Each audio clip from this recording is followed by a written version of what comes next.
Good morning, good afternoon, good evening, depending on where you are. My name is Maya Tarashvili. I am the director of the Eurasia program here at the Foreign Policy Research Institute. Today, I'm joined by three of my colleagues to discuss the international aid to Ukraine, the status of that aid, the lessons we have learned so far in the 3+ years of this active war, on what role international aid has had in helping Ukraine and what needs to be done going forward. Obviously, there's significant concern about US involvement in providing aid, sufficient aid to Ukraine. The aid freezes have really impacted the situation on the ground. So for that, we have our colleague Victor Liach, who is the CEO of East Europe Foundation and based in Kiev. We have Jakub Romaniuk, who is a non-resident fellow here at the Foreign Policy Research Institute and based in Poland, and he'll give us the Polish perspective. And we have Robert Hamilton, head of Eurasia Research here at FPRI, and he'll talk to us about the military aid aspect of this war and what needs to be done going forward for us to help Ukraine win this war. With that, I will start with Victor. Thank you so much, Victor, for joining us despite the heavy bombings in Kiev last night. We're very glad that you are safe. I was hoping you could tell us a little bit about the East Europe Foundation and the work that you do there, and also the situation on the ground at the moment. Hello, Maya. Thank you so much for introducing me, and thank you very much, everybody, for joining the event. I will be glad to share some of my perspectives and findings from the activities of civil society organizations and consequences of the freeze of the US aid funding for Ukraine. But first of all, my greetings to you from Kiev, sunny Kiev today. Really was since 2024, since the full-scale invasion, I think civil society role was extremely critical in keeping the resilience of the society as a whole. We are saying that everybody is volunteer here in Ukraine. And so the response from the biggest humanitarian catastrophe or humanitarian crisis since the Second World War was enormous from the side of civil society. Can you imagine 7 million people just left their homes, traveling from one side of the country to another and traveling further through the border to other countries, seeking for shelter. And definitely civil society was the first, and non-governmental organizations was the first category of organizations responded to that, providing shelters, providing humanitarian aid, providing food, providing recommendation for IDPs. And definitely since that time, civil society responded to this by very different type of activities. First, humanitarian aid, but also definitely as situation evolved, we also, as a civil society, we were involved in the other sides of the story. For example, volunteering through first medical or pre-medical aid, first aid to mine risk education. From several new types of volunteering appeared in Ukraine. Definitely, we all donating to civil society organizations, or we are all providing volunteer work, volunteer hours to civil society organizations. But definitely was new threats for Ukraine, like today's massive attack to Kiev and other cities where Russia launched 200 missiles and drones at the same time, and several civilian infrastructure were hit. Ukrainian volunteers turned to rescue volunteers, and we have a special type of rescue volunteers. For example, those people who work with state emergency service and help civilians to in the first respond to these kind of attacks. Said that, I just wanted to say that we have about 200,000 registered civil society organizations.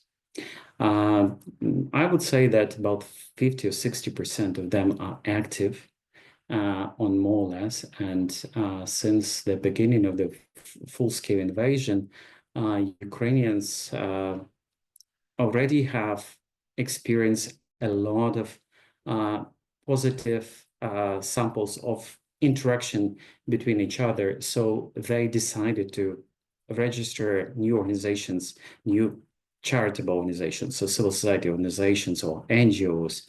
And that said, I would say that we have good dynamic in registering new organizations. For example, proud to say that in 2024, we have plus 20% of new registered organizations in Ukraine comparing to 2021 before full-scale invasion. That means that Ukrainians, they already have this kind of positive taste of working together. So they decided to form and to register the organizations and to go. And that also means that they have some plans for advancing their organizations, their initiative further. This is a very positive stuff. And definitely there are a number of technical assistance programs as well as USAID, for example, EU, Swiss Development Corporation, Swedish SIDA, Canada supported different kind of reforms and different kind of resilience programs through civil society organizations. What I definitely need to mention that speaking about USAID, Ukraine for these 3 years and 3 years of full-scale invasion, Ukraine was the biggest receiver of USAID funding, and definitely we are thankful for several areas which USAID invested heavily, like energy infrastructure or digital transformation, and these areas they just simply supported our resilience and survival of the society in terms of in view of massive attacks, either cyber attacks or attacks to critical infrastructure. But talking about funding for civil society organizations or independent media, I would say up to 5% of total funding from USAID went to support local organizations. Another data I would like to show that, unfortunately, civil society organizations like East Europe Foundation, we were probably we received the smallest part of this in the forms of grants and different kind of capacity building initiatives. So that's probably my overview of the situation with civil society sector as a whole, and definitely USAID freeze impacted civil society seriously. I would name just 60% of organizations were impacted by the freeze of USAID funding, and would need to find either stop or partially stop their initiatives in Ukraine. That it's really, I would say this is a very hard but not critical impact to civil society. So civil society stopped programs on, for example, IDP support, on support for social rehabilitation, social integration, and providing basic humanitarian aid, as well as medicine. So these programs were implemented with heavy involvement of civil society organizations. I will tell more about the future, how we respond to this and what kind of response of civil society, but wanted to say a few words about the experience I represent as East Europe Foundation. We were founded in 2008 by Eurasia Foundation, and the whole idea of our foundation was that we are Ukrainian organization, but acting into correspondence to the best international standards of program quality. accountability, transparency, and democratic governance. So since that time, we supported more than 1,000 civil society organizations in a way of grants, as well as we build capacity of civil society organizations, as well as we provide access to innovations to civil society. So we would like to see more civil society in innovations, and we would like to see more innovations among civil society organizations. And since the beginning of full-scale invasion, we launched a program called Shelter, and we supported more than 30 IDP centers, providing different kind of services to more than 200,000 Ukrainians, as well as we launched a program called Safe School, and we built or rebuilt or equipped more than 100 school bomb shelters, providing access to safer school environment for 100,000 kids. We're also very heavily involved in the digital transformation of Ukrainian society. Again, digital transformation is one of the resilience instruments we use, providing services for people in some even during the blackouts, during the hardest possible situation, Ukrainians can get online services regardless the fact either local municipality works or not, or they bomb through it or not. So we have access to restoring our documents, receiving financial support from the government, getting one another license for activity of business, etc. I think that with support from the US as well, we keep our registers protected, we keep our online services running, and that's one of our instruments to resilience. So that's a scope of work we worked with USAID, and unfortunately we've been hit quite heavily. So I would need to fire 23 staff members, and our budget was hit by 30%. We would need to decrease the budget for 30%. Unfortunately, that was done in a very unpredictable and unplanned way. So within 1 month, we would need to stop all our activities and fire people, which is really hard to plan, but which is also hard to plan. That's kind of cancellation of supply medical of crucial, let's say, crucial help in the way of medicine and services for IDPs, mental support, etc. And finally, probably I would say a few words about how Ukrainian society and Ukrainian civil society actors, we are planning further actions. Definitely, we would not stop our activities. We will continue working, finding local support, finding support from small local business or international business present in Ukraine. We definitely would like to work with European Union more. Probably you've heard about Ukrainian facility funding for Ukraine, which is 50 billion euros, which is a significant support. We advocate that bigger portion of this funding would need to go for civil society organizations as well. Proud to say that Easter Foundation is one of their strategic partners for EU delegation, and we have resources from EU to support other civil society organizations in the way of financial support, as well as capacity building support for these organizations.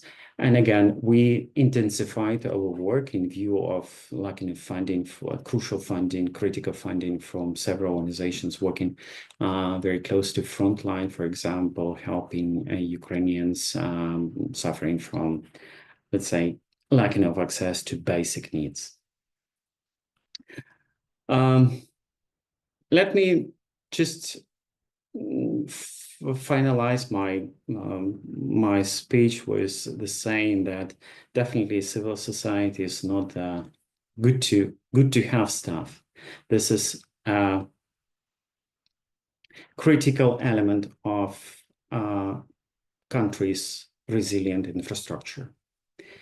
we provide a lot of services to people. We provide massive input in keeping our social capital here in Ukraine. Definitely, if our military protects us in the battlefield, we are protecting the country here in country, providing access to those who need this service the most, as well as in some cases we drive innovations, and these innovations can be a world's kind of level, just very positive or ray of light in this word is that UN, according to UN e-democracy, e-governance index, which was done in 2024, Ukraine was ranked #1 in the category of e-participation. And for 2 years of war, we demonstrated wonderful dynamic of moving up on for 57 positions. And that means that Ukrainians are using innovations to govern society in a democratic way, even during the situation then we are not exercise all our rights because of martial law and because of war. So that's give me a lot of hope that definitely we kind of facing hard times, but we have a spirit, we have a high morale, and we have resources to overcome it and go ahead for brighter future for the country. Victor, thank you so much. I think this is remarkable information. For example, the fact that there are 200,000 registered civil society organizations. So for our American audience members, that means 200,000 nonprofit organizations, right? So it's a way for regular people to get organized and to be able to organize funds to then provide humanitarian aid to one another, to their neighbors and friends, but do it in an organized, sustainable, consistent way to be able to absorb foreign donations as well. And this is just so remarkable. And I think we see Ukrainian civil society in action every single day, especially right after the kinds of attacks that Kiev experienced just last night. The photo and video evidence is just so jarring. I wanted, before I turn it over to Jakob, I want to remind our audience members that there will be time for audience Q&A. So please use the chat box, the chat feature, to type in your questions and send them in. And I will get to as many of them as I can to pose them to our speakers. Jakob, you're based in Poland, also doing nonprofit work there. Poland directly borders Ukraine and has been the #1 largest recipient of Ukrainian refugees. Tell us a little bit about the Polish experience with this war, but also what does Poland need going forward to be a strong ally and supporter to Ukraine?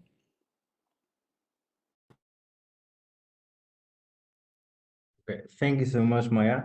And I'm really happy that Victor was talking a lot about the civil society because, like, it's as he said, like it's extremely important. It's like it's a crucial thing right now, not only in Ukraine but also in Europe to provide aid to Ukraine in these difficult times. So, before talking about the Polish perspective, I wanted just to give you some numbers to tell you why we are today here talking about the USA, why it is so crucial, because like the United States has been the largest bilateral donor of official development assistance, and according to the OECD data, in 2023 provided 30% of general assistance in the world. Then, when we dig deeper, the US has had even larger role in providing the humanitarian aid globally, and it was like 32% of global humanitarian assistance.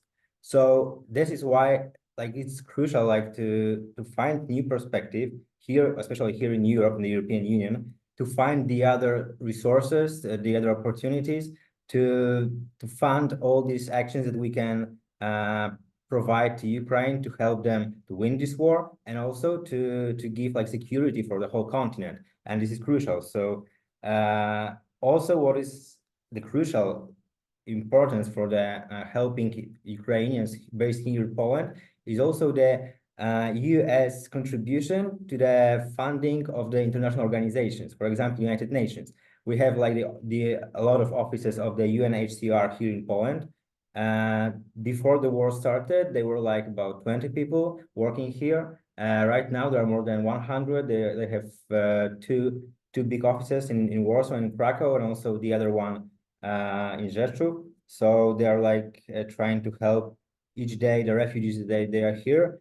As Victor said, like a lot of people flew in the beginning of the war here. In total, we had like more than 6.4 million people from Ukraine, like refugees from Ukraine in Europe. Right now in Poland, we have 1 million refugees.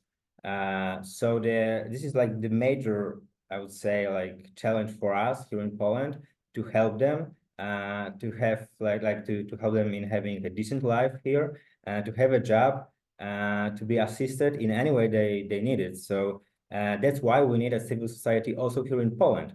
And a major part of the non-governmental organizations here in Poland were also somehow founded by the USA, not only by the USA grant, but also by the US Embassy grants and grants of the international organizations like World Health Organizations, on UNHCR, as I said before. So like we had a lot, like it's a really long list, more than 50 organizations, non-governmental organizations, cultural institutions, media, all the other institutions that they were funded by like their budget, like it was funded also by the resources of the USAID, from 10 up to even 70% of the budget. So as Victor said, like also here in Poland, they have a lot of problems right now. A lot of these organizations had to close their offices, to fire people, and a part of these organizations right now is providing help for the refugees from Ukraine here in Poland. So it's the other problem. If we can provide the additional funding from the national resources,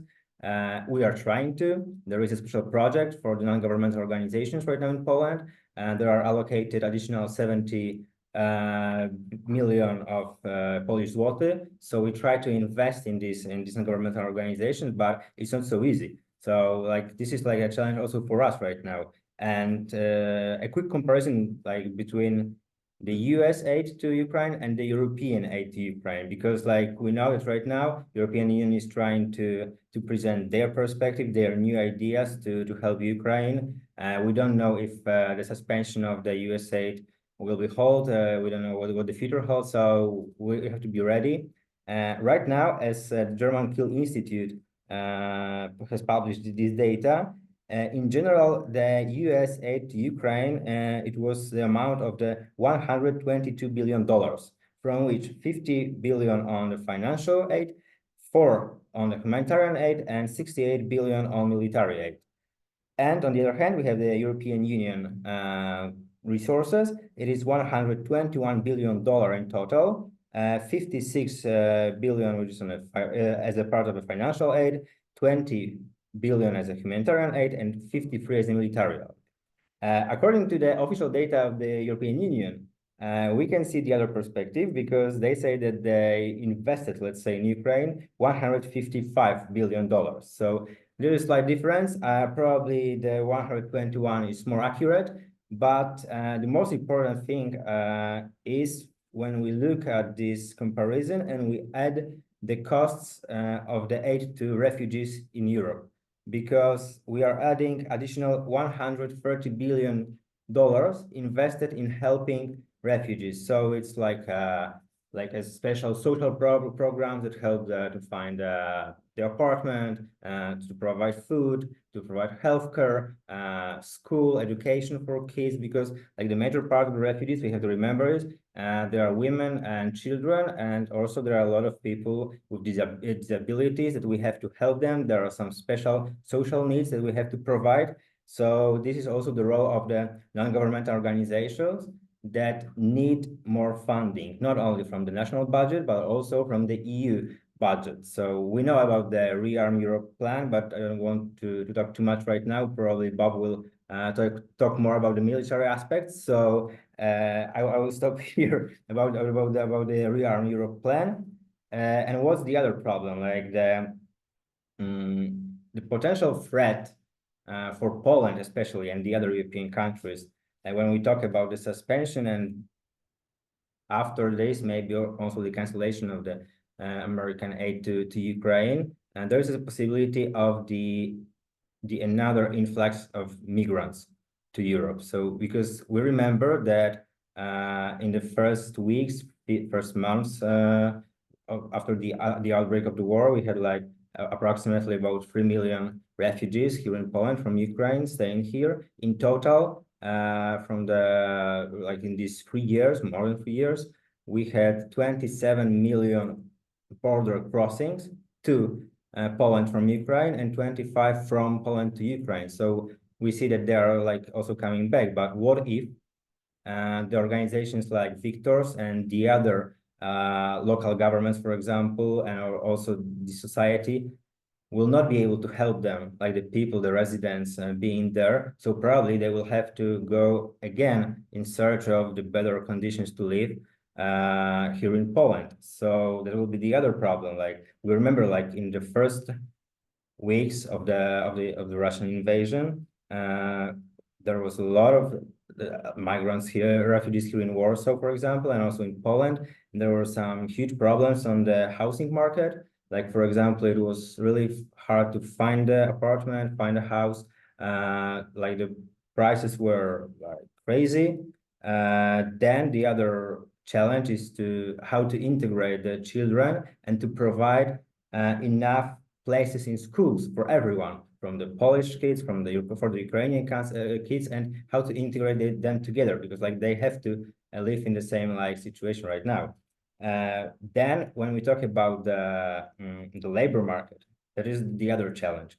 Fortunately, here we are really lucky because having a lot of refugees from Ukraine, we see right now it has a really positive impact on Polish economy. For example, like the refugees from Ukraine, their input in our budget is approximately at 1% of GDP of Poland. So it's great to have so many people from Ukraine who flew from war and they're working here. And thanks to this, that they are also contribute in the help for their families. They're maybe still in Ukraine. So it's great that we can help them, and also they are helping us. With our economy, with our economic situation. So this is great. But on the other hand, there is still a threat that we have a lot of people and we have to find a job for them. We have to offer them good positions, because it's a quite difficult task to match job offer that we have on the market to the skills and educations of the people that are coming from Ukraine. So that is the other problem. And then also, of course, that could be some social tensions between like Polish and the Ukrainian people, but fortunately, and I hope that there will be the same in the future, everything is great.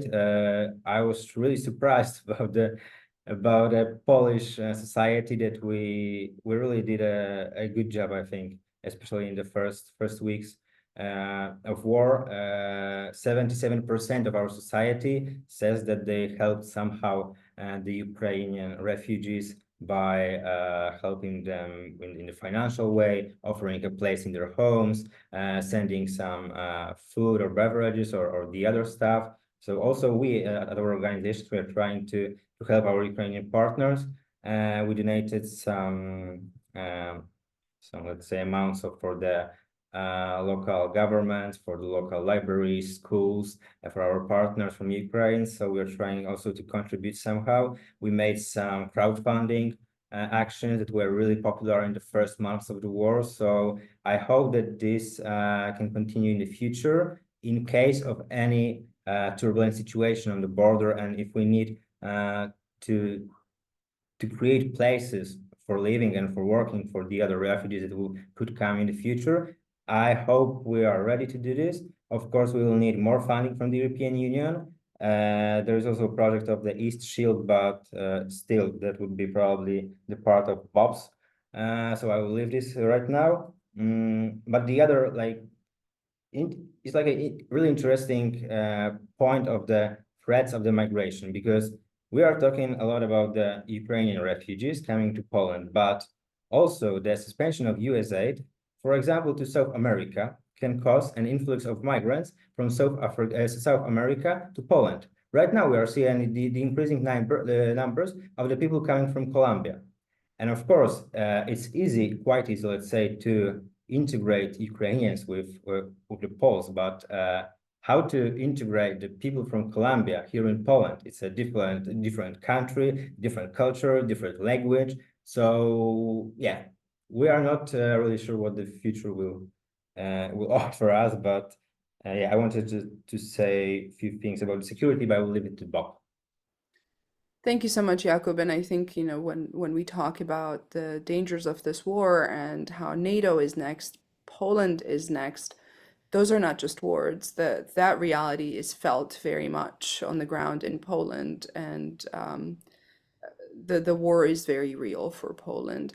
And I'll come back to you with more questions. I just want to remind our audience members that you can use the Q&A feature to type in your questions, and I will get to as many of them as I can. Bob, let's turn it over to you. Military aid to Ukraine, lessons learned so far, but what can be done going forward in a more effective way, especially in the absence of a clear U.S. commitment? All right. Thank you, Maya. And thank you, Victor and Jakub, for your remarks. As Jakub said, the U.S. is the largest single donor of military aid to Ukraine, by far the largest single donor, and has provided over 50% of all the military aid that Ukraine has received so far. And U.S. aid, I think, was critical in the early stages of the war in helping Ukraine blunt the initial Russian invasion. Things like Javelin missiles, Stinger missiles were really important. But since then, I think the incremental and risk-averse approach that the Biden administration took, I'll get to the Trump administration in a few minutes, but the Biden administration took an incremental and risk-averse approach, which really limited the effect of U.S. aid on Ukraine's ability to blunt and reverse the Russian invasion over the longer term. There was always the Biden administration was always balancing the risk of nuclear escalation with the gains to be had by providing more aid to Ukraine. And it often, and I think especially and critically in this period, August, September of 2022, even extending into October, when it really looked like the Russian military in Ukraine was on the verge of a possible collapse. We missed an opportunity, I think, that at that point to give Ukraine what it needed to have to really turn the tide. So in the initial stages of the war, when the U.S. intelligence community, most Western intelligence communities, I think, and even maybe some Ukrainians, believed that this war was going to be over in a matter of weeks, that Russia would run through Ukraine fairly quickly, would capture Kyiv, would defeat the Ukrainian military. And so in that case, and that's if you believe that about the war, it made sense to do what the U.S. did, which was actually start large quantities of U.S. aid flowing to Ukraine in the summer of 2021 through Presidential Drawdown Authority, which is one of the authorities the U.S. has used to arm Ukraine. It allows the president to take equipment out of U.S. stocks and ship it directly to Ukraine. And why that's important is you can get it there quickly because you don't have to deal with defense contractors, production timelines, and all these things. And often you don't have to deal with long shipping distances because some of this U.S. equipment is already positioned forward or is already positioned closer to Ukraine, either in Europe or the Middle East. And so that was wise, I think. It was very important. But then, and so when it looked like the war was going to be a short war, it made sense to focus on things like Stingers, things like Javelins, small things, not major complex systems that require a lot of training for the Ukrainians to use them effectively, and systems that, if Russia did win the war in 2 or 3 weeks, would fall into Russia's hands. By here I mean things like Patriot and NASAMS missile systems, the HIMARS and ATACMS artillery rocket systems, M1 tanks, Bradley fighting vehicles. So it made sense early in the war to withhold that stuff because, one, we probably wouldn't have had time to train the Ukrainians on it and get it fielded effectively to make a difference in a war if it was going to be a short war.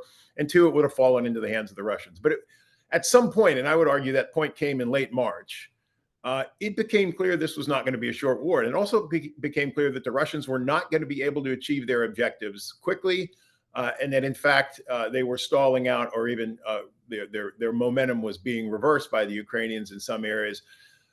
There, I think we missed an opportunity to really sort of put the throttle down and to take some risk. And again, this is 2020 hindsight, Monday morning quarterbacking. I understand all that, but there were those of us arguing at the time that we should be giving Ukraine more in greater quality, in greater quantities, and more complex and capable systems. Since this was going to be a long war, we needed to give Ukraine everything it needed to win that war and win it quickly. We didn't do that. We continued with trying to balance the risk of escalation versus the benefit to be gained through a Ukrainian military victory in the war, which again, I think that was possible. I think a military victory was still possible in late 2022. But Ukraine just didn't have, and Ukraine's personnel issues, the personnel problems they're experiencing now were not as acute in late 2022, fall of 2022. So that was the time at which, if you had this to do over, spring and summer of 2022, we would have opened the floodgates. We would have lifted the restrictions on how Ukraine can use those weapons so that they could be used to strike across the border into Russia to target militarily useful and militarily important targets like reserve formations, command and control facilities, logistics facilities. All of those would have really, I think, accelerated what looked to be a possible collapse of the Russian military in Ukraine in August, September, October of 2022. The other problem later, which became a problem later in fall 2023 into early 2024, was a political dysfunction in the U.S. Congress. We went for 6 months with no authorization. The Biden administration could gain no authorization for Congress to ship military aid to Ukraine. So there was a 6-month essential de facto cutoff of aid to Ukraine. The Ukrainians were rationing artillery shells. They were sometimes being outshot by the Russians on the front line 10-1 in terms, or 15-1 on some days in terms of artillery fire, because they had to ration the artillery shells on the U.S. systems because they just couldn't get them, and the Europeans weren't able to provide enough shells to make up the difference. And so for all those reasons, it's been a double-edged sword. Yes, the U.S. is the largest donor by far of military aid to Ukraine. Yes, the U.S. started early. We started in July of 2021, and it was critical to helping Ukraine blunt the initial invasion. But the incremental and risk-averse approach out of the White House, under the last White House, and the political dysfunction in Congress really limited the ability of U.S. Military assistance to give Ukraine a decisive military advantage. Coming to the Trump administration, it's only gotten worse, obviously. It's only gotten worse, and I think it will only continue to get worse. There's only $1.25 billion in drawdown authority left. And the Biden administration did everything it could do in its closing days to push as much into Ukraine and as much into the pipeline, the delivery pipeline, as it could, in the hopes that the Trump administration would just let that continue to flow until it ran out. But it will run out sometime later this year. The authority will run out to give more, and then the equipment that's already in the pipeline will run out. So what we really need is Congress to pass a new supplemental appropriations bill and the president to sign it, and aid to have a longer term perspective on aid. There's little chance, or it doesn't look right now like that's likely at all, that Congress would do that or the Trump administration would sign it. However, as we've seen throughout this war, you can sort of count on Russian intransigence, war crimes, atrocities, and outrages to hopefully change the calculus of people in Washington, D.C. And we're starting to hear at least murmurs out of the Trump administration of a growing frustration with Russia, finally. Russia's the only party that has not signed the peace agreement or has not agreed to the peace agreement. Russia's the party that continues to attack civilians on a daily basis and commit war crimes on a daily basis. So although it's hard to say, but the continued Russian atrocities in Ukraine may be the only thing that gets the administration of that gets the attention of the Trump administration and gets them to take a more serious approach toward assistance to Ukraine. And to take, to this point, the Trump administration has frankly been more aligned with Russia in this war than with Ukraine. The punishment it's meted out, the cutoff of military aid, the cutoff in intelligence sharing. I happened to be in Ukraine when both of those things happened. The cutoff in intelligence sharing costs lives immediately. immediately on the front lines and in Ukrainian cities, because one of the things that U.S. intelligence sharing does that's critical to Ukraine's ability to defend itself is to give it early warning of drone and missile strikes, but especially missiles, because you only have a few minutes. Some of these missiles, whether they're ground fired or fired from aircraft, you don't have long. And the U.S. has the ability to see them as they're launched and to give Ukraine much more warning to react than Ukraine can give itself. And so the cutoff of intelligence sharing, although it only lasted a week or so, was absolutely responsible for, I don't know the numbers, it's in the hundreds certainly, of people dying in Ukraine because they didn't have early warning of Russian strikes. So then you get to the, can Europe make up the difference? I guess I'll end with this. Can Europe make up the difference if US aid does dry up? In some ways, yes, and in some things, yes. We're seeing a lot more unity from Europe. We're seeing a lot more immediate defense spending. We're seeing a lot more willingness to take some risk on behalf of Ukraine and to give Ukraine more support. But that's largely due to the fact, or due to the perception, that the US is about to walk away. And so in some things, Europe can provide more. And in some things it has, things like armored personnel carriers, tanks. Europe has provided far more than the US has of those things. But then there are other systems like the Patriot missile system, where really there's not a good analog. There's not a good European counterpart to that system. That's a medium and high altitude air and missile defense system. And so it has to be Patriot. And since it has to be Patriot, you need formal U.S. approval for it to be sent to Ukraine. Either the U.S. does it itself, or another country could send its Patriots or even buy Patriots from the U.S. and send them to Ukraine. But you still need U.S. approval to do that. To transfer them to another country, a U.S. system to another country, you need U.S. government's approval. So it's not clear to me that approval would be forthcoming from a Trump administration. So in some things, like Patriot missiles as an example, we're in a situation where if the U.S. really does cut off assistance, there aren't many good replacements. One idea I have heard, and I think I endorse, is so look, the Ukrainian defense industry, everybody I talk to tells me it's operating at 30 to 50% of capacity, and it's operating at the low capacity because of lack of funding for orders. The Ukrainian government just does not have the funds to order enough equipment to allow the Ukrainian defense industry to operate on a full wartime footing and at its full capacity.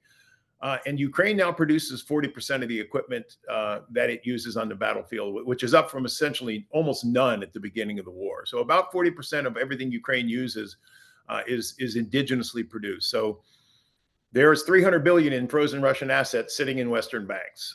Some 200 billion of that are sitting in Europe, and most of that is in Belgium. An idea that I've heard floated, and I think makes sense, is for those assets to be transferred to Ukraine and allow it to increase its defense budget and thereby double or triple its defense industrial production. That's something that would make a significant difference, especially in things like drones, where Ukraine is already, I would argue, it's the world leader in drone warfare. It's the best military in the world at drone warfare. Russia's probably a close second. The U.S. Was at the beginning of the Ukraine war probably the best in the world. I think we're at best third right now. So drones are something that Ukraine could scale up very quickly overnight if it had the funding. Ukraine is using not only air drones, but they're using maritime drones. They're using robotic ground vehicles to deliver logistics. So this is something I think could really, even if U.S. assistance is cut off, it's a way that Ukraine could continue to fight very effectively. So I'll leave it there. Thank you very much. Victor, I want to come back to you. You mentioned the e-governance index, according to which Ukraine is #1, and this idea of practicing democratic governance under martial law that's now been in place for over 3 years. It's also part of the Trump administration's talking points when criticizing Zelensky, right? This is why he called President Zelensky a dictator. But beneath those talking points, there is this reality on the ground, which is that the Ukrainians have been incredibly innovative. They have adapted to these new ways of e-governance, and Ukraine remains a democracy. Can you tell us a little bit about that, and how important the civil society organizations have been in preserving democracy? Thank you, Maya, for this question. Indeed, as a response to martial law and the kind of spirit of democracy here in Ukraine, I think that a number of organizations started to use different kind of e-participation, e-democracy tools in order to influence to local governments, or to offer volunteer services, or to ask for help and volunteer support, or different kind of instruments to operate on horizontal level, or to work with local governments in order to influence to the decision making in the situation. Then, unfortunately, again, because of martial law, we are not able to exercise all our rights.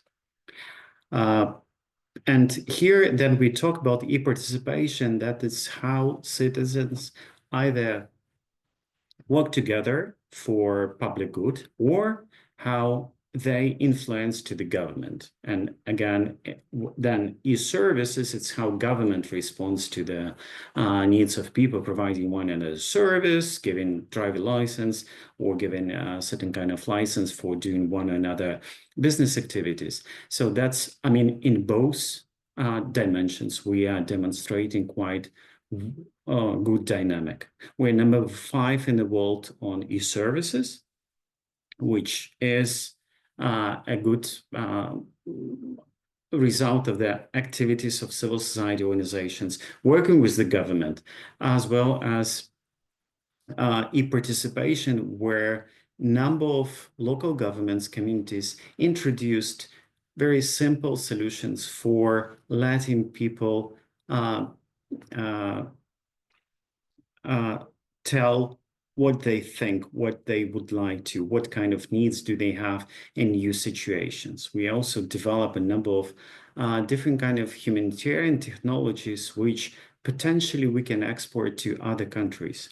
Just very short, probably a very good example. Jakub mentioned a number of IDPs which kind of were struggling to find a new place in new communities in new countries.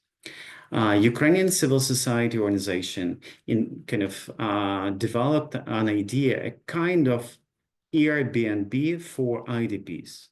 So if a person who is seeking for apartment or a place to live gets agreement with a master or landlord, that government automatically pays directly to the landlord the amount of money. So IDP person or family, they don't need to care about collecting all documents, proofs, different kind of statements, and to present it to local governments, have a subsidy, receiving a payment, and then delivering payment to the landlord. Or, for example, another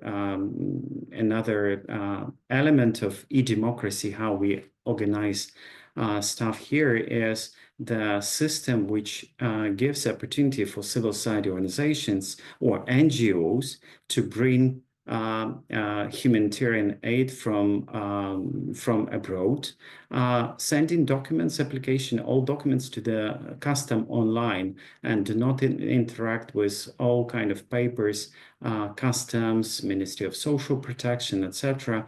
So once they are qualified as humanitarian aid, they are able to submit documents and receive response from the government online. These kind of instruments were developed by civil society, and again, using different kind of other instruments, like most popular are e-petitions, e-consultations. Even in the situation of limited budgets, we still have participatory budget option for citizens, which is opportunity for citizens to have a direct impact to the budgetary allocation in their community, which is, I would say, one of the highest level of transparency of Ukrainian community or Ukrainian governments.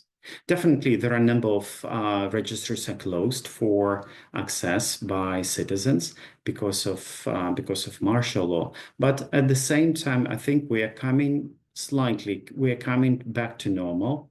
For example, next level will be registration for NGOs online. So we will be able to register NGO online, as well as taking part in all types of tenders and requests for proposals by government, and government renew this funding for civil society organizations, and still we can have access to, let's say, basic operations for NGOs online. And again, that is, according to our vision, that's a must for civil society to be innovative, to be resilient, to increase capacity, and to keep kind of working for the victory of Ukraine. Thank you so much, Victor. Jakub, I want to turn it over to you. Can you talk to us a little bit more about the Rearm Europe initiative and what does that mean for Poland? Thank you, Maya. Yeah, so like briefly, like Rearm Europe is a huge plan in general to increase the European defense capacity and how to invest more money in the defense sector in Europe, which is basically a response to the words of the President Trump and his administration that USA doesn't want to support military Europe anymore. So that's the response of the European Union. In general, it like the plan adopted by the European Union lately, we have like a possibility to unlock approximately 800 billion euro on defense on investments in the defense sector. So which is like a part of this is like 500 billion euro on national levels, 150 billion euro as loans from the European Union, also reallocations of some funds from the cohesion policy, mobilization of private capital, and also the European Investment Bank resources. But there is also one point, like loosening of the EU spending rules. So I'm really afraid if we can make it possible, as we are arguing in the European Union for the past 2 or 3 years, if we want to keep the summertime or winter time. So the biggest challenge is to really be able to find one common voice and to find a really quick procedures that could help unlock all these funds to invest in the European defense systems. Also we have a new document called European Defense Readiness 2030, which is basically a strategy of the activities, how to implement the Rearm Europe plan. And what I'm really happy about is that one of the parts of this plan is telling us that rebuilding European defense begins in Ukraine. So we want to include Ukraine as a part of the European defense sector market. We want to offer their private sector possibility to be present here in Europe, because as we were talking before, like as Bob said, like they have great drones, the great usage of the AI at the battlefield. So also we can produce a lot of new stuff, a lot of armaments and security equipment. We can send it to Ukraine, help them fighting Russia, and also test all this new equipment. So this is a great plan. I think it's an opportunity for Europe to gain some consciousness about the possibility of let's say of arm Europe by themselves. So we really need this right now, but there are like some obstacles. For example, we have to establish a strong and innovative European defense industry. Of course, we have a lot of great companies in Italy, France, also Poland, but there are some questions. So, for example, we have a lot of materials here in Europe that we can use, but not all of them. So what about the rare earth materials right now? We don't have a lot of them here in Europe, so we have to also secure a supply chains from the other continents. Also, as Bob said, there is a lot of like example of Patriot, but also the other military equipment. A lot of this stuff is produced by the United States. So the idea, as we were talking with you, Maya and Bob, like 2 or 3 weeks ago, the idea of the USA was to leave Europe alone with their investments in their private sector, or to leave Europe alone with the investments in the American defense sector. So this is the question, because being a European, if I am left alone, I would rather prefer to invest in our European companies right now. So this is the question, but the next question is if we can do it, if we are able to provide funding and then to produce all these necessary equipment, armaments in such a short time, because like this strategy and the aim of this strategy is to have the full readiness by 2030, but in 5 years, I'm not so sure if we are able to do this. So the other problem is that we have to increase the defense spending. Fortunately, Poland is acting as a leader right now in this area, because we spend 4.7% of GDP. So we are really close to this magical 5% that President Trump wants everyone to spend on defense.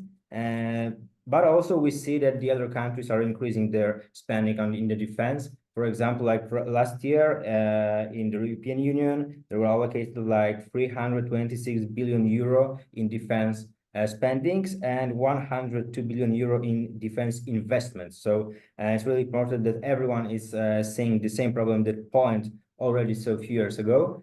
That's good. But when I was analyzing these 2 documents, so Rearm Europe Plan and European Defense Readiness Strategy, I saw the lack of 3 things. So the first, I already mentioned, the security of the supply chains, because we are not able to defend ourselves and to produce everything by ourselves. So we need help from the other parts of the world, and how to secure all these supply chains, all these materials that we need to produce so many different equipment in so like strict times.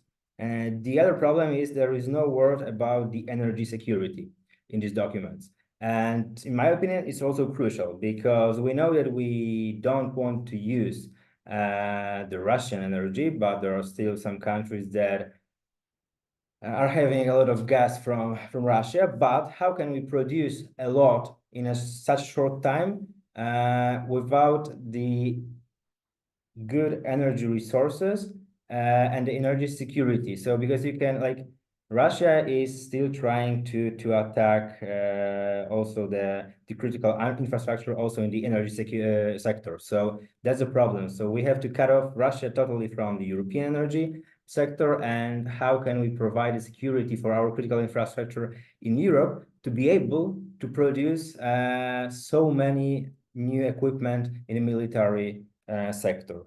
And the last thing is the question about the sustainable development, because we know that there was a EU Green Deal and the newest document called Clean Industrial Deal, but to produce right now a lot of new equipment for the defense sector, it's impossible to act according to the rules of the EU Green Deal. So right now we have to decide if it's more important to care for the security of Europe in the next 5-10 years, or if it's more important to care of the, let's say, future of our planet in the future in total, in global ways. So there are a few questions that are arising right here from these documents. But in general, I hope it will help us to implement some good new procedures inside the European Union, not only to help to invest in our defense industry, but also to help Ukraine defending themselves against Russia. Thank you so much, Jakub. While I have you, let me ask you this quick question from an audience member. Do you have any stats on Latin American immigrants to Poland besides Colombia? What about Venezuela? And would there be a space for Spanish and Polish-speaking volunteers, especially to the south? Honestly, I don't know the numbers right now. I can check it and then maybe I will send them if it's needed. And I think definitely yes. Like we know right now that we have some of the NGOs and also, as I mentioned before, the UNHCR volunteers that are working with the refugees and the migrants from the other countries. So of course the major part is concerning the Ukrainians, but we have also people from the other countries. Also a lot coming from, for example, Georgia, Armenia, and the other countries. So I think that there will be definitely place for everyone who will be willing to help these people to have a good life here in Poland. Thank you so much. We're running out of time, so Bob, let me ask you this last audience question. It says, how realistic is it to expect a change of U.S. policy on military assistance, given that the Trump statement from yesterday blaming Zelensky as the principal obstacle to peace? Yeah, I think, as I said in my remarks, I don't see the Trump administration changing policy or changing its trajectory without something major happening in the war. That something major would be a continued string of Russian atrocities like we've seen in Kryvyi Rih, in Sumy, and now in Kyiv and other cities last night. Otherwise, I think what you'll see from the Trump administration is what you've seen so far, which is an inclining toward the Russian position in this war, right? I mean, so I talked about the cutoff of military assistance, the cutoff in intelligence sharing. You know, it's all happened so fast that it's easy to forget. The U.S. voted against the UN General Assembly resolution condemning the Russian invasion of Ukraine on its third anniversary. It sided with Russia, Belarus, Iran on a resolution that even China abstained from voting on.